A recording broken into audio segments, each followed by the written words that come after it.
What's going on, everybody? JB the Ranch Mechanic here. Today we're going to be talking about my Pioneer 1000 again.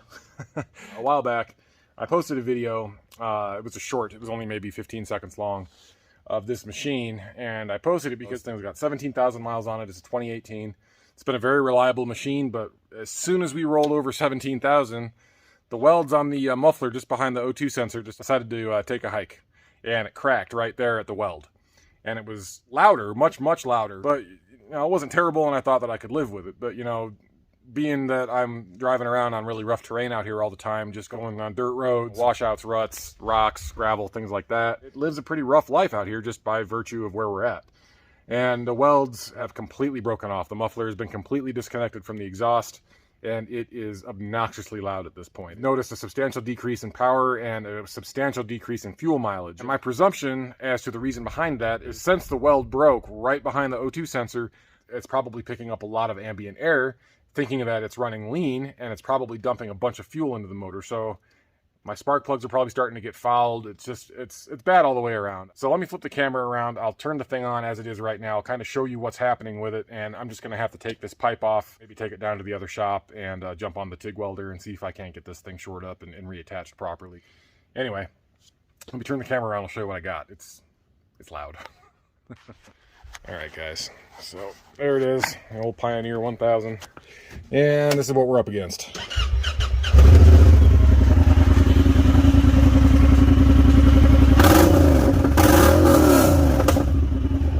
Backfiring and popping and crackling like crazy because there's zero back pressure. Now I have loosened up the heat shields and stuff already, and I've taken off the rear heat shield off the muffler, but as you can see, right there is our problem, just behind the O2 sensor. That's just completely disconnected. But really the only thing holding this muffler on at this point is just the hangers. It's completely loose. What I'm going to do is, I got an exhaust hanger removal tool here. I've already sprayed some PB Blaster on them, which is why the muffler looks a little wet. But I'm going to get that hanger tool in there, disconnect the muffler, and pull that out completely. That way we can just kind of see what we're up against. And then once I have a little bit better access, I'm going to take the 2 bolts loose on this flange back here and see if we can't get the O2 sensor unplugged and get that flange out of there, and pull both halves off, clean them up, weld them back together, and then get this thing bolted back on. A new muffler for one of these machines from Honda is about 600 bucks, which is absolutely asinine if you ask me, but you know, what can you do? Aftermarket exhaust systems are the same, if not more. And honestly, I don't like this thing being loud. You know, this is a work machine. I don't need to have my teeth rattled out every time I'm driving down the road in it. So I'd rather have it be nice and quiet and stealthy and just be able to do my thing and go home at the end of the day without being deaf. So anyway, I'm going to see if I can find a place to set the camera up here and show you what I'm doing. And hopefully we'll just get this thing welded back together and quiet everything down. Alright guys, we're at the back of the machine here. As you can see, I've already taken off the plastic cover and the heat shields and everything. It's just held on with these 4 bolts here. They're 6mm hex. You can just zip those out real quick and that all comes off. I have these Lyle exhaust hanger removal tools. These just allow you to kind of grab onto these rubber isolators, and this tip right here will go in. This will hold the rubber, and this will push the metal piece out. That way you can get these free. And really, like I said, the only thing holding this whole muffler on right now is just these rubber hangers. So we're going to go ahead and pop these free real quick. I'm not sure if I'm even going to be able to get this tool in the backside here, but I'm going to give it a shot. Muffler's already almost out. It's fallen off. There's nothing holding it on at this point. So I'm going to get these last couple of hanger pins out.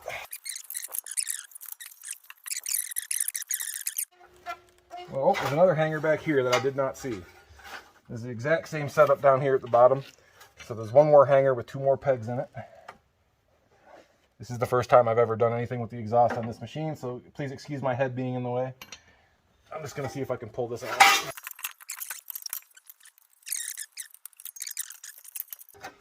There it is. Alright. Now our muffler's out. As you can see, right here at this weld, this is where she broke. Can you see that? Am I in the frame here? Yes, sort of. Good. All right. But she broke off right here, so the goal is I'll bring the camera over here in a second, but there's a 2-bolt flange, exhaust flange, that holds this little piece that bolts onto the header, essentially. It's a 2-into-1. And then the O2 sensor is right here. So we're going to need to unclip the O2 sensor, unbolt it once we get the whole thing taken out, because we don't want to try to weld this with the O2 sensor in place. We don't want to cook that. Then we'll clean this surface up. We'll clean up the surface on the flange side of it, and hopefully weld this thing back together. Hopefully. We'll see. Because I really don't feel like having to show the boss a $600 plus receipt for a new muffler on a machine with 17,000 miles. It will hopefully get passed on to someone else here soon. I'm trying to talk them into buying me a Can-Am Defender like everyone else is using now. This is one of the last Honda holdovers that we still have. But it's been such a good machine, I can't talk them into giving me a new one. So here's our heat shields. Our O2 sensor ground is kind of holding this on, but this one's off. And as you can see, you got a 10mm bolt here on each side. It's kind of like a clamshell deal. And that just comes down like so and clips on like that. It surrounds the muffler. Just get your holes lined up, and then there's a threaded insert on the muffler itself that will allow those bolts to screw in. So that's where that is. Get this guy out. Yep, she broke clean off right here. Let's bring the camera over, I'll show you. It's this surface that separated on us here and broke free. But that's the problem that we're going to need to remedy, obviously. So let me play with this a little bit. I'll see if I can figure out a way to get this all disconnected. And then you've got a bolt there and a bolt here to get that flange off. I'm not sure if there is a gasket in there we're going to need to replace or not. Hopefully not. Hopefully we can reuse the old one if it's in good shape. If there even is a gasket, if maybe a donut or something in there, I'm not sure. But we're going to have to pull one more rubber hanger here. And then ideally we can, once we get the O2 sensor loosened up, we can get this guy out of here, just unbolted, and hopefully it'll come off.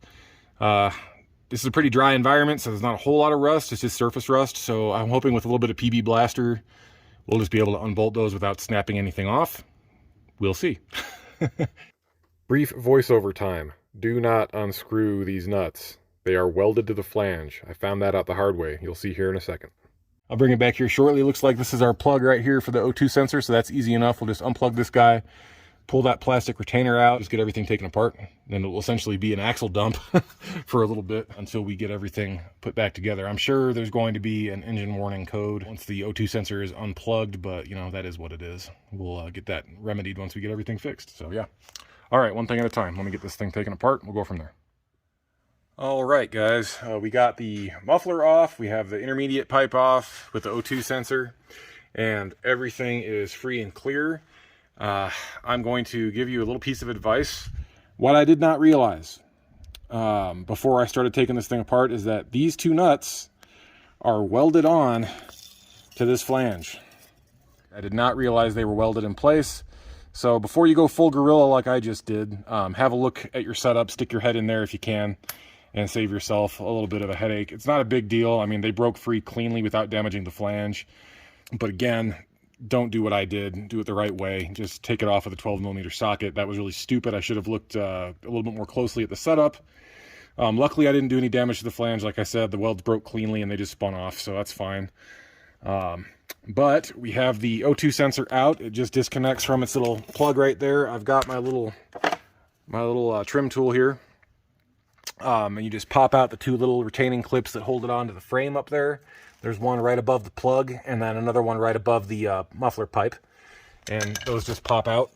That just unplugs. It's just a simple push to release. It pops that center tab up and slides right out. So I don't have the proper crowfoot socket for this. They make special O2 sensor sockets because of this little collar, but I just put a 17mm on there and broke it free. But anyway, we got our O2 sensor free and clear. I'll put that aside in a safe place. And luckily for us, the muffler and pipe broke in a very, very clean manner. So you can spin that around and it lines right back up. I can't even twist it. Once you get it in there the way it's supposed to be, that goes right in there and it's nice and tight. So I'll be able to clean that up on a wire wheel and get down in there, zip this thing back together, and hopefully be able to just put it right back on and not have any more ridiculous straight pipe noise. So anyway, that's going to be the plan. I'm not really too keen on driving this thing the way it is right now, but I don't have any other means of getting back down to my welder because we still have no electricity in this new shop yet. So the welder and everything is still down at the other shop. So we're going to have to deal with it just for a little while longer until I get this thing welded back together. And then we can go about reassembling everything. So you want to hear it actually legitimately straight piped without any muffler at all. And no O2 sensor, so I'm not sure how well this is even going to run. It might get really pissed off. Yeah, immediate check engine light. That's freaking loud. Yeah, that check engine light came on instantaneously. Did not like that one bit, but we'll get that squared away. We'll get the O2 sensor reinstalled when all this is done. Bolt it back together. I'm going to go down and do some welding. Alright guys, got the flanges cleaned up. As you can see, it's a pretty clear delineation between this piece and this piece as to how it's supposed to be lined up, so it fit right down in there and kind of locked itself in position. I'm just using a couple of positioning magnets to hold everything in place while I tack it. Then I'll flip this thing down and weld it all the way around. I'm going to TIG weld this thing just because that's how I have the Everlast set up here. I would imagine that this is some grade of stainless. I don't know what it is exactly. Probably, you know, a 400 series stainless, I would imagine. I don't know that for sure, but I am going to just be using this this 309L filler wire here.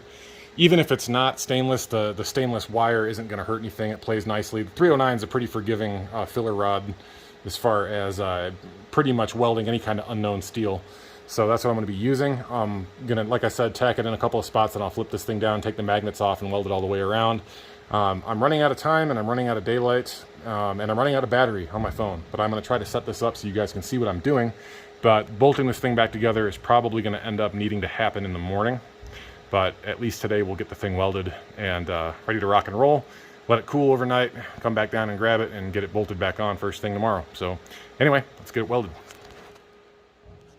All right, let's see if we can make that work. Hopefully you guys can see what I'm doing. If not, I'll bring you back for the final product. Please don't expect any masterful TIG welding skills. I just don't have them anymore. It's been a long time since I've done any kind of production level TIG welding, so this is going to be a quick and dirty repair. And hopefully everything goes as planned. So we'll see. Here we go.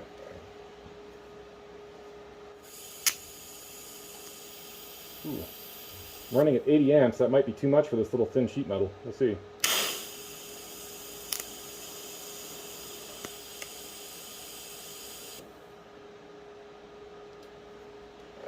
Yeah, I'm going to up my post flow and turn down my amperage a little bit.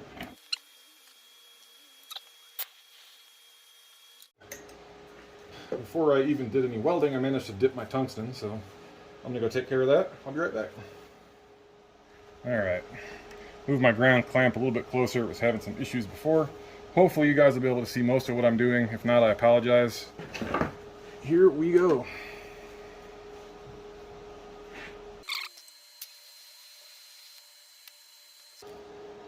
See, 75 amps now seems to be way too cold. I'll bump it back up to 80 now that we're actually doing some welding on the existing weld. Hopefully we can get that to sink in there a little better.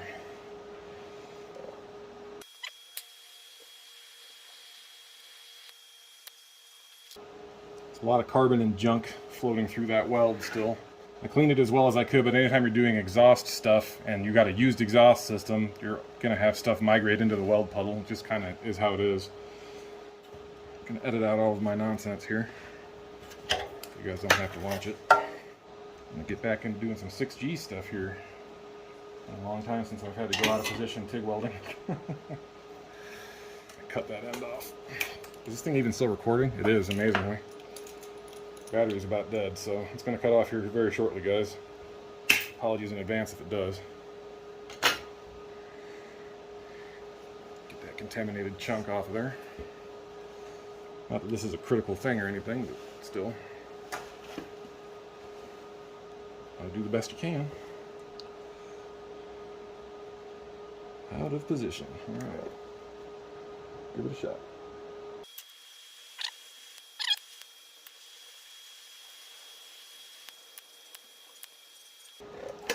I'm tapping the trigger like that just to keep the post flow running a little bit longer. I have it set for 5 seconds right now, but that doesn't seem to be quite long enough, but I just want to get this done, so I'm not going to bother. That's really, really ugly where I had to go vertical because I did not have a correct torch angle. That's totally my fault. But it's been a long time, so I'm not going to judge myself too harshly. I hope you guys don't either. Just going to get it done.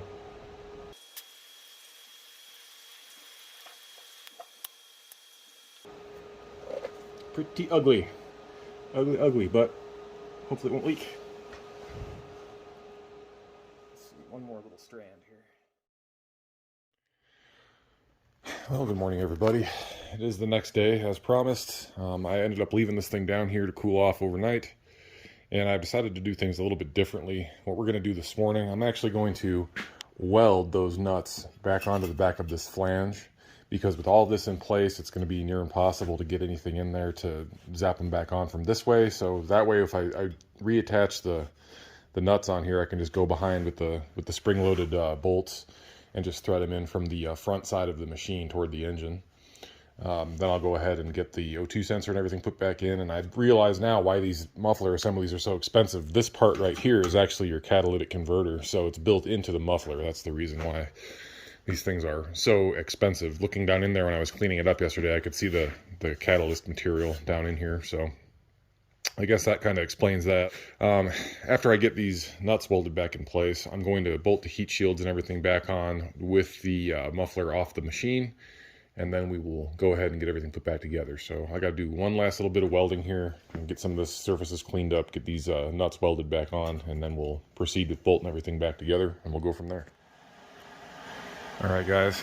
This is going to be just a quick and dirty tack job here. I'm not going to bother filming this because all it is just be welding these two little nuts back on. Obviously, I've got the nuts cleaned off, and I have them lined up as best I can tell in the original positions that they were in. I don't know which side is which, but I just tried to match up the weld breaks. They're just tacked at three of the corners there, so I'm just going to do the same thing. It looks like they're centered properly, so we're going to go ahead and just zip these on real quick. Again, just running the TIG machine, got it set for 78 amps.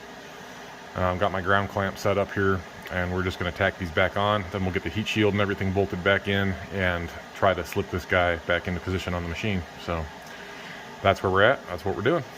I'm going to get after it here. All right, and we're done with that. Definitely stainless flange, and I think these nuts are stainless too. You can see the really neat blue colors coming out there. Didn't see that much on the original weld up here, but this was a much cleaner metal to begin with, so, and it could be a different grade of stainless, who knows. But anyway, just got those tacked in real quick, and then I tacked it in 3 spots just like the original, and then I put just a tiny little dollop of weld, actual filler rod, on the outside on both nuts, just to make sure they grabbed properly. So anyway, we're going to bolt the heat shields back on now, and then we'll put this thing back in. All right, guys, here we are with the muffler almost all the way back assembled. We got the heat shields bolted back on. There are threaded inserts welded onto the side of the pipe that these little 10mm bolts thread into. So that's how you hold your heat shields on. The only other change I've made is that I welded these nuts back on, and they were just slightly off center, just slightly. Enough to where when I threaded the bolts in there, it started flattening off the peaks of the threads. So what I did, I just took my die grinder with a really, really small carbide burr and just went in here, and I'm talking maybe a 32nd of an inch, just took that out on both sides on the outer edge, because they were both to the outside a little bit too far. That's not going to make any difference at all in the long run as far as the fitment onto the main exhaust pipe coming off the engine, because the hole that these bolts pass through is about twice as big as this is to allow for some flex. I just wanted to make sure we weren't going to break a bolt or get something hung up. So probably wasn't really necessary to do that, but I want to make sure we're doing it the right way and not risking breaking anything more than it already has broken. So that's all I did. The hole is still pretty much round. I barely took enough out of there to even make a visual difference, but it is helping that bolt pass through there a lot easier. So now all I have left is the O2 sensor, which I've unplugged from the machine again. I didn't, spray anything on this. I just wiped it off with a rag, and that just threads right back on here. So I'll do that, and then I'll snug this guy down with my 17mm wrench. And then we'll go ahead and get the muffler put back on here. So give me a minute to get that set up. I'm going to spray some PB Blaster on all of my rubber hangers down here and get those ready to rock and roll. And then I'll set the camera up, and we'll see if we can't fish this thing back in and give her a test fire. Okay, so we got the PB Blaster sprayed on all of our hangers. And as you can see, the holes back there on that rear exhaust clamp that comes off the engine. Those are much, much bigger than the ones that the bolts actually thread into. That allows, again, for some flex in the pipe, so you can kind of rotate it a little bit and get it in the right position. So I'm not worried about having to take a little bit out of those holes where the nuts are welded on. Anyway, get the camera set here, and we'll go ahead and get this thing put back on, hopefully, if I can do this. If you guys set up there. We're gonna spray a little PV on our actual hooks too, just for ease of installation here, because we got a lot of these things to deal with. 7 pegs in total. So we're just going to set this guy back up into place here and hope for the best.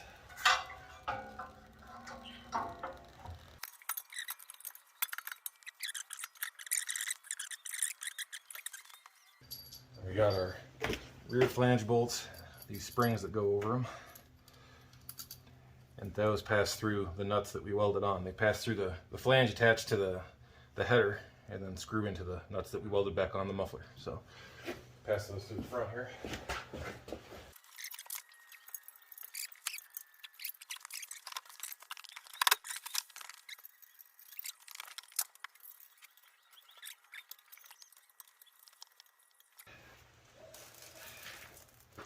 I'm going to fight with these hangers a little bit. I'll bring it back when we're all done, but we got the bolts threaded in. Now it's just a matter of getting everything tightened down and getting the rest of the hangers put in place. So I'll bring it right back. All right.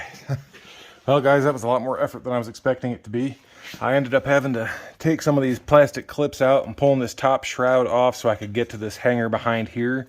Once you get one of them in, it kind of locks the muffler in place, and it's really hard to maneuver it around to get the other ones lined up. But I got them all. Getting that exhaust pipe in the rear bolted back together is a gigantic pain because you can't really fit a socket on it. You have to use a wrench.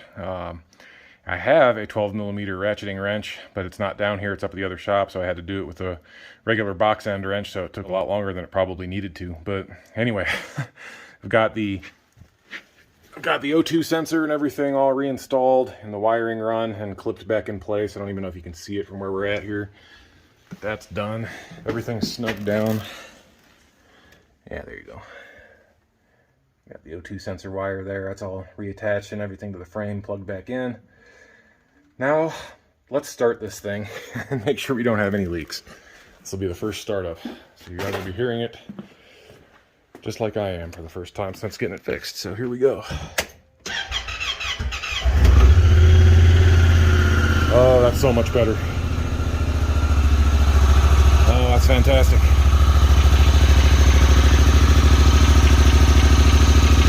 All right. Okay, exhaust leak fixed. Excellent.